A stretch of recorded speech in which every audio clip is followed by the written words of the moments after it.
Nazir Sindh high court Sindh university जे education faculty में प्रोफेसरन जी सिलेक्शन बोर्ड में मेरिट जी लताड़ी मनपसंद उस्तादन जी भर्ती खिलाफ तौहीनी अदालत जी दरख्वास्त ॿुधणी 11 नवंबर ताईं मुलतवी करे छॾी आहे। तफ़सील वधीक मालूम कयूं था सलीम मल्ला खां। सलीम, छा वधीक तफ़सील आहे?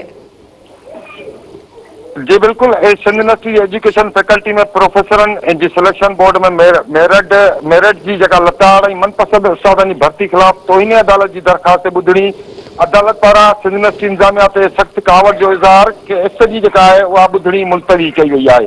सिंध हाई कोर्ट आईनी बेंच हैदराबाद जे जस्टिस मोहम्मद सलीम जैसर ऐं जस्टिस निसार अहमद भंबरो ते मुश्तमिल डिवीज़नल बेंच में दरख़्वास्त गुज़ार डॉक्टर शकीला पंहिंजे वकील बैरिस्टर जवाद कुरैशी मार्फत तौहीनी अदालत जी जेका दरख़्वास्त दाख़िल कराई आहे, जंहिंमें मौक़िफ़ इख्तियार कयो त सिंध हाई कोर्ट जेको आहे 19 अप्रैल 2024 ते सिंध यूनिवर्सिटी जे सिलेक्शन बोर्ड ऐं सिंडिकेट खे हुकुम ॾिनो त डॉक्टर शकीला शाह जे प्रोफेसर जी मुक़ररी बाबति सिलेक्शन बोर्ड खे हिदायतूं ॾिनियूं वयूं त जाइज़ो वठी दरख़्वास्त गुज़ार खे क़ाबिलियत जे बुनियाद ते भर्ती कयो वञे ऐं रिपोर्ट अदालत में जमा कराइण जो हुकुम ॾिनो हुयो।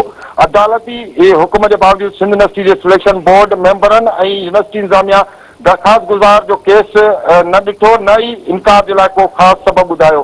यूनिवर्सिटी 208 जेको सिंडिकेट जो इजलास हुयो 29/9/2024 ते 209 जेको सिंडिकेट जो इजलास हुयो, जेको 23/2/2025 210 जेको सिंडिकेट जो इजलास हुयो, जेको 10/4/2025 ते सॾायो। अदालती हुकुमनि बावजूदि दरख़्वास्त गुज़ार जो जेको केस आहे उन्हनि इजलासनि में रखियो ई न वियो।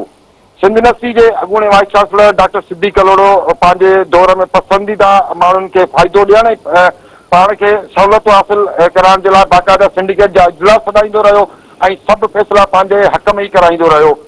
इहो मौक़िफ़ इख्तियार कयो वियो आहे त सिंध यूनिवर्सिटी इंतजामिया सिलेक्शन बोर्ड बदनियती सां पंहिंजे गैर क़ानूनी माण्हुनि खे फ़ाइदो ॾियण जी कोशिशि कई, ॼाणी वाणी अदालत जे हुकुमनि जी नाफ़रमानी कई आहे ऐं सज़ा जा लाइक़नि दरख़्वास्त गुज़ार सां इंसाफ़ कयो वञे। जॾहिं त यूनिवर्सिटी इंतजामिया दरख़्वास्त गुज़ार जो जेको लाॻापियल फील्ड जो तजुर्बो आहे उन मुतालिक़ उनजो चवणु आहे त दरख़्वास्त गुज़ार जो लाॻापियल जेको फील्ड आहे उनजो तजुर्बो न आहे एजुकेशन, जॾहिं त दरख़्वास्त गुज़ार जो वकील जो चवणु आहे त एजुकेशन फैकल्टी में दरख़्वास्त गुज़ार जो जेको तजुर्बो लाॻापियल आहे ऐं अदालत रिमार्क्स न अदालत दरख़्वास्त गुज़ार जो जेको तजुर्बो लाॻापियल फील्ड सां लाॻापियल आहे।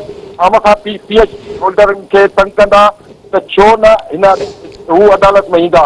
अदालत इहे बि रिमार्क्स ॾिना आहिनि त सिंध यूनिवर्सिटी अंदरि एकेडमिक इंतिज़ामी ढांचो मनपसंद रूटीन सबबु जेको आहे तबाही जे किनारे ते पहुतल आहे, तॾहिं माण्हू अदालत जो रुख़ कनि था। सिंध यूनिवर्सिटी इंतजामिया PhD उस्तादनि खे डील करण में नाकाम रही ऐं अदालती हुकुमनि जी लगातार भञकड़ी सबबु जो आहे उहा अदालत में रश वधंदी। यूनिवर्सिटी जो सरकारी जेको वकील आहे उहो पेश न आहे थियो, हुन वक़्तु न वञे।